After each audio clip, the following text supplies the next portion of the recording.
Hello to all. आज हम यहाँ पर इस वीडियो में एक नया टॉपिक के बारे में जानकारी लेंगे। देखिए, आज का हमारा जो टॉपिक है वह है सेंट्रोसोम।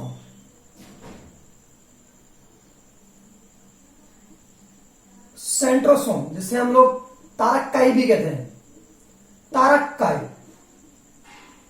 या इसे एक और नाम से जाना जाता है सेंट्रियोल।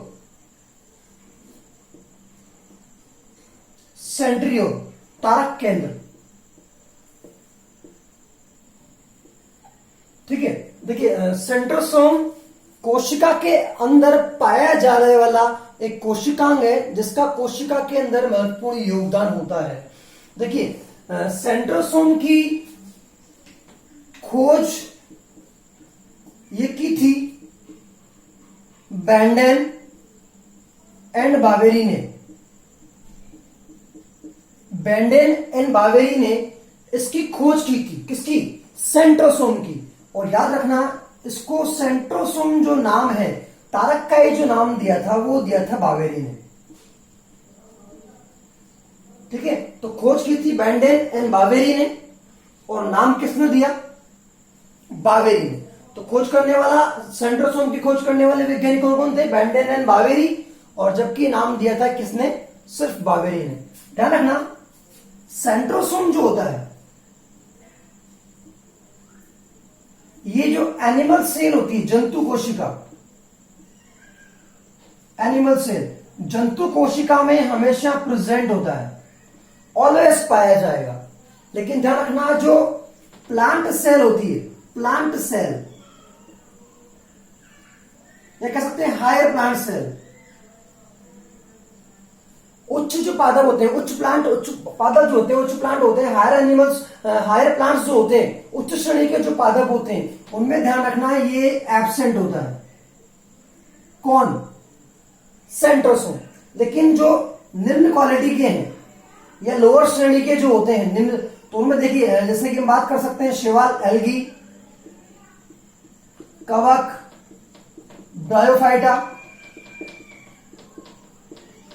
इनके अंदर सेंट्रोसोम पाया जाता है।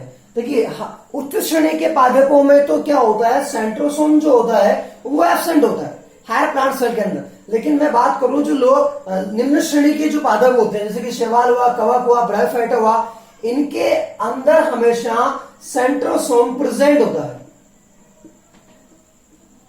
इनके अंदर सेंट्रोसोम पाया जाता है, ठीक है।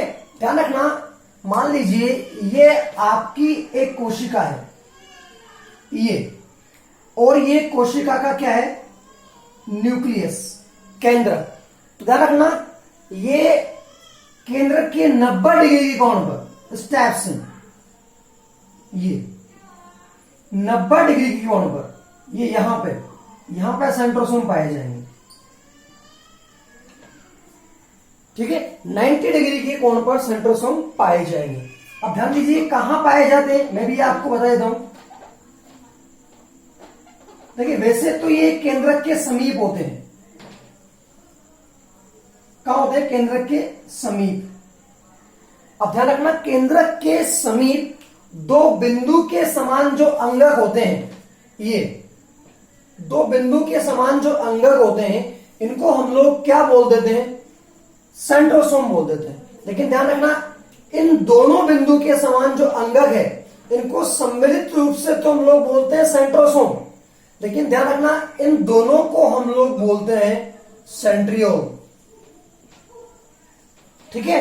अब सेंट्रियोल और इसके चारों तरफ, सेंट्रियोल के चारों तरफ स्वच्छ कोशिका द्रव्य पाया जाता है, और इस स्वच्छ कोशिका द्रव्य को हम लोग कहते हैं सेंट्रोस्फेयर। तो दो चीजें हो गई हमारे पास में, एक तो हो गया सेंट्रियोल और एक हो गया सेंट्रोस्फेयर। तो ध्यान रखना, इन दोनों को, सेंट्रियोल और सेंट्रोस्फेयर, इन दोनों को सम्मिलित रूप से हम क्या बोल देते हैं? सेंट्रोसोम। ये विशेष बात है, ध्यान रखना इसकी, कि जो तारक काय होता है, ये तारक काय दो बिंदु समान अंगकों से मिलकर बना होता है, जिन्हें हम क्या बोल देते हैं, सेंट्रियोल, यानी कि तारक केंद्र। और इसके चारों तरफ, इनके तारक केंद्र के चारों तरफ स्वच्छ कोशिका द्रव्य पाया जाता है, जिसे सेंट्रोस्फेयर कहते हैं। और इन दोनों को मिलाकर किसका निर्माण होता है, सेंट्रोसोम का, तारक काय का। ध्यान रखिएगा। अगर मैं इस सेंट्रोसोम के व्यास की बात कर लूं तो ध्यान रखना 0.1 से 0.35 माइक्रोमीटर होता है। 0.1 से 0.35 माइक्रोमीटर या म्यू एम भी कह सकते हैं, माइक्रोमीटर इसका व्यास होता है। किसका, सेंट्रोसोम का। तो सेंट्रोसोम क्या है, सेंट्रियोल, केंद्रक के पास में दो बिंदु के समान अंगक पाए जाते हैं, संरचनाएं पाई जाती है, जिन्हें हम सेंट्रियोल कहते हैं। और सेंट्रियोल के चारों तरफ कोशिका द्रव्य, स्वच्छ कोशिका द्रव्य पाया जाता है, जिसे हम सेंट्रोस्फीयर कहते हैं। और सेंट्रियोल और सेंट्रोस्फीयर को दोनों रूप से मिलकर क्या बोल देते हैं, सेंट्रोसोम बोल देते हैं। अगर मान लीजिए मैं इसकी संरचना की बात कर लेता हूं, इसकी संरचना की मैं बात कर लूं तो देखिए, इसकी संरचना जो होती है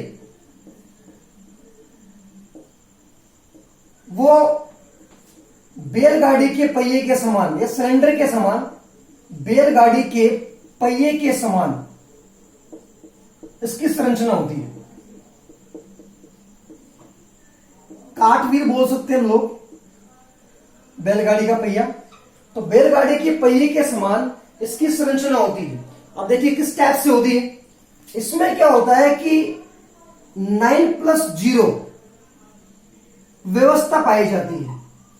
अभी 9+0 क्या है, 9+0 होती है सूक्ष्म नलिकाएं। सूक्ष्म नलिकाएं 9+0 सूक्ष्म नलिकाएं इसमें पाई जाती है। किस टाइप से, देखिए मैं आपको बता देता हूं, ये ध्यान रखना। तो बैलगाड़ी के पहिए के समान, कार्टव्हील के समान इसकी संरचना होती है। ये देखिए,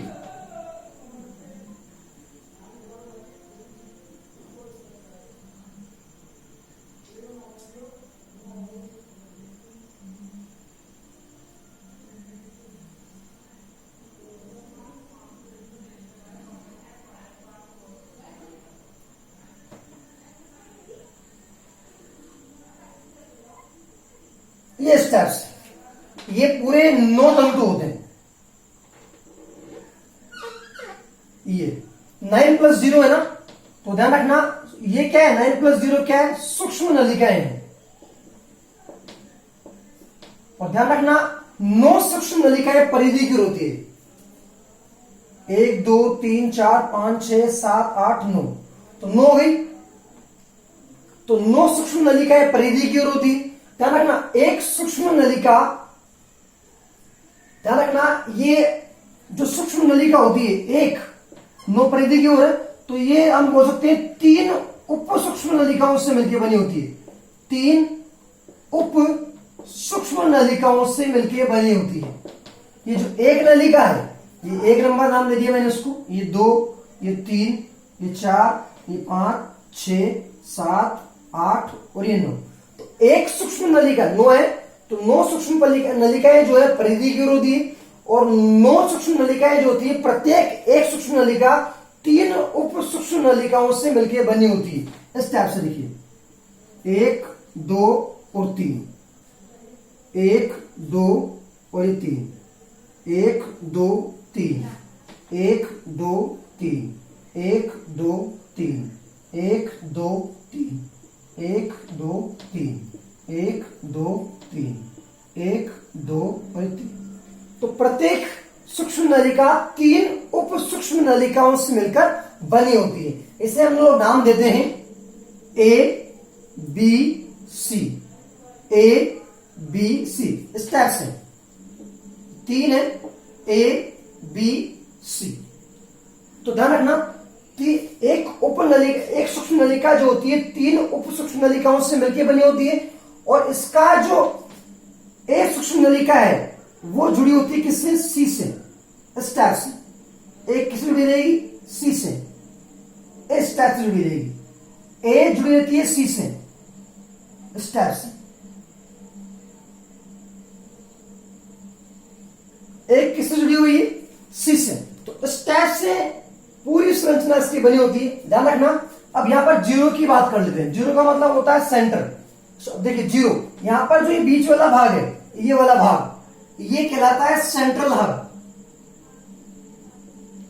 सेंट्रल हब, हब का मतलब नाभि। और ध्यान रखना, नाभि में या हब में, सेंट्रल हब में एक भी सूक्ष्म नलिका नहीं होती है, इसलिए इसको कहा गया है 9+0। 9 सूक्ष्म नलिकाएं होती है परिधि की ओर, और प्रत्येक सूक्ष्म नलिका 3 उप सूक्ष्म नलिकाओं में बटी होती है, ए, बी और सी। ए याद रखना दूसरी सूक्ष्म नलिका के सी से जुड़ी होती, फिर ए सी से। इस प्रकार से ये एक बैलगाड़ी के पहिए के समान एक संरचना बन जाती है, जिसे हम लोग क्या बोल देते हैं? सेंट्रोसोम या तारक काई। ठीक है, अब ध्यान रखना, परिधि, एक इंपोर्टेंट क्वेश्चन आपको बता रहा हूं, ये परिधि की ओर जो पाए जाने वाली सूक्ष्म नलिकाएं हैं, ये याद रखना, एक मुख्य ट्यूबुलिन एक प्रोटीन है, ट्यूबुलिन प्रोटीन की बनी होती है। कई बार नीट में एग्जाम में क्वेश्चन पूछा गया है ये कि तारक काई में परिधि के पाए जाने वाली सूक्ष्म नलिकाएं कौन से प्रोटीन की बनी होती है? तो ध्यान रखना, ट्यूबुलिन प्रोटीन की ये बनी होती है। तो इस टाइप से ध्यान दीजिए, टोटल कितने तंतु हो जाएंगे? देखिए 3, 3 दूनी 6, 3 तिया 9, 3 चौक 12, 3 पंजे 15, 3 छह 18, 3 7 21, 3 8 24, 3 9 27, यानी कि 27 तंतुओं से एक बनी बैलगाड़ी के पहिए के समान जो संरचनाएं हैं, वही क्या कहलाती है? सेंट्रोसोम कहलाती है और तारक काई कहलाती है। तो ध्यान रख जाएगा, सेंट्रोसोम जो होता है, इसकी मुख्य संरचना बैलगाड़ी के पहिए के समान होती है। इसमें 9 सूक्ष्म नलिकाएं परिधि की ओर पाई जाती है, जबकि सेंटर में, बीच में, जिसे हम लोग सेंट्रल हब कहते हैं, इसके अंदर एक भी सूक्ष्म नलिका नहीं पाई जाती है, शून्य होती है, इसलिए इसमें 9+0 व्यवस्था पाई जाती है। प्रत्येक सूक्ष्म नलिका 3 उप सूक्ष्म नलिकाओं में बटी होती है, ए, बी, सी। एक सूक्ष्म नलिका का दूसरी सूक्ष्म नलिका जो होती है, एक सूक्ष्म नलिका का ए सिरा दूसरी के सी से जुड़ा होता है। तो इस प्रकार से सारी के सारी जुड़ी होती है और एक बैलगाड़ी के पहिए के समान संरचना बनाती है, जिसे हम लोग क्या बोल देते हैं? सेंट्रोसोम कह देते हैं। अब ध्यान दीजिए, अब हम बात करते हैं इसके कार्य की, क्या काम में आता है। देखिए इसके वर्क हम लोग देते हैं। सेंट्रोसोम हमारे सामने क्या काम में आता है? ये ट्यूबुलिन प्रोटीन, ध्यान रखना, परिधि में पाए जाने वाली सूक्ष्म नलिकाएं होती है वो ट्यूबुलिन प्रोटीन की बनी होती है। अब देखिए इसके फंक्शंस, कार्य क्या क्या है। देखिए सबसे इंपॉर्टेंट इसका जो कार्य है वो है कोशिका विभाजन में, कोशिका विभाजन करवाता है ये। ठीक है, कोशिका विभाजन कैसे करवाता है? देखिए आपने सेल डिवीजन की मेटाफेज अवस्था का नाम सुना होगा। ये मेटाफेज अवस्था, मेटाफेज अवस्था में आपको पता है गुणसूत्र कहां होते हैं? मध्य पटलिका पर, स्टेप्स। ठीक है, मध्य पटलिका पर गुणसूत्र होते हैं। अब मैं आपको बता देता हूं कि जो सेंट्रोसोम होते हैं, स्टेप्स, ये सेंट्रियोल, ये मैं एक बार आपको और क्लियर कर देता हूं। ये सेंट्रियोल है, 2 सेंट्रियोल। अब इन सेंट्रियोल से ध्यान रखना बेटा, इन सेंट्रियोल से रेस निकलती है, तार की अरे बोलते हैं इनको। क्या बोलते हैं इनको? इन सेंट्रियोल से क्या निकलती है? तार की अरे, रेस निकलती है। ठीक है, अब ये तार की अरे क्या करती है बेटा? ये तार की अरे बाद में जाकर ये निर्माण करती है स्पिंडल फाइबर का, तर्कु तंतुओं का निर्माण करती है, तर्कु तंतुओं का निर्माण करती है। मान लीजिए कि ये आपका सेंट्रियोल है, एक सेंट्रियोल यहां है, एक सेंट्रियोल ये यहां है। ये मेटाफेज अवस्था की मैं बात कर रहा हूं, सेल डिवीजन की। अब देखिए ये क्या है, यहां से ये तार की अरे निकल रही है। ठीक है, एस्ट्रेस, तार की अरे निकल रही है। अब ये तार की अरे क्या करेगी? ये यहां पर किसका निर्माण करेगी? तर्क तंतुओं का। किसका निर्माण करेगी? स्टेप्सन। ये तर्क तंतुओं का निर्माण करती है, और ये तर्क तंतु क्या करते हैं, गुणसूत्रों को अपनी ओर खींच कर ले जाते हैं, सिरे की ओर खींच कर ले जाएंगे यहां से। तो ये अब ये जो सेंट्रोमियर है, यहाँ सेंट्रो गुणसूत्र का बिंदु होता है, जो ये जहां से दो गुणसूत्र आपस में जुड़े होते हैं, तो इनसे जो आके जुड़ जाएगी, तो ये जुड़ जाएगी, तो ये क्या करते हैं, विपरीत ध्रुवों की ओर गुणसूत्रों को ले जाने का कार्य करते हैं, जिससे बीच में पट्ट बन जाएगा और बाद में दो कोशिकाएं बन जाती है। तो ध्यान रखना ये, तो ध्यान, इसका मेन कार्य होता है कोशिका विभाजन में महत्वपूर्ण योगदान है, कोशिका विभाजन करवाता है ये। तो ये क्या करता है, गुणसूत्रों को विपरीत ध्रुवों की ओर ले जाता है। क्यों?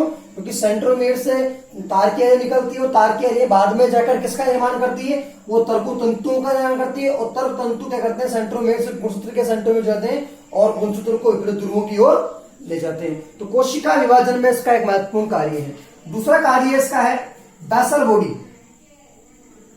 बेसल बॉडी यानी कि आधार कणिका का निर्माण, आधार कणिका, आधार कणिका का निर्माण भी ये करती है, जिससे बाद में जाकर किससे, इस बेसल कणिका से, आधार कणिका से बाद में जाकर आपने फ्लैजिला का नाम सुना होगा, सीलिया का नाम सुना होगा। सीलिया और फ्लैजिला यानी कि ये पक्षमार्ग और कशाभिका, कशाभिका बोलते हैं इसको हिंदी में, और पक्षमार्ग इनको बोलते हैं। ये तैरने वाले काम में आते हैं, ठीक है, जंतुओं के। तो ध्यान रखना, ये बेसल और बेसल जो बॉडी होती है, आधार कणिका का निर्माण कौन करता है, सेंट्रियोल करता है, जिससे बाद में जाकर सीलिया और फ्लैजिला की क्या होती है, उत्पत्ति होती है। ध्यान रह जाएगा। और तीसरा निर्माण इसका जो है, तीसरा कार्य जो है, शुक्राणु की पूंछ का निर्माण। स्पर्म जो होता है, शुक्राणु, शुक्राणु की पूंछ का निर्माण भी कौन करता है, सेंट्रोसोम करता है।